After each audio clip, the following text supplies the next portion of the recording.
ពេលអូននាំភ្ញៀវចូលក្នុងយន្តហោះអូនងាកមកញញឹមយ៉ាងស្រង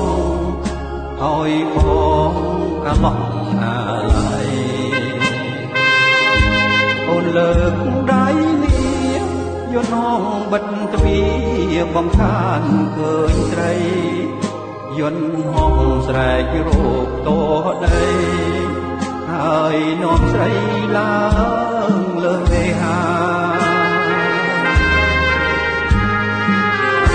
បងឈរមើលអូនផុតកន់ទុយភ្នែកបងនៅដីអូននៅលើមេឃយើងបែកពីគ្នាហើយស្នេហ៍បងគិតអូនណាស់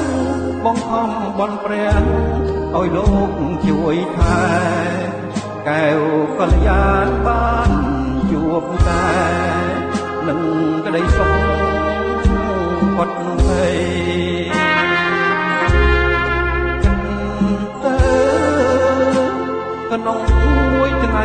3ដងអូនបានបែកពីបងឲ្យបងរួយ3ដងដែរបងរួយខ្លាចអូនជឿលើមេឃណាស្នេហ៍មានអ្នកណារក្សាថែថ្នមមានទេដូចជារៀមរា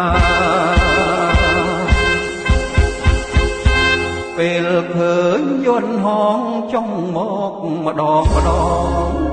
ព្រាមស្ទុះរកតែកែវលួនល្អភ័យថងអហងកែវតែបើឃើញអូនមុខមិនស្រពោនញញឹមឆ្លងឆ្លើយគឺមានន័យថាបានសុខហើយអូនហើយបងសប្បាយណាស់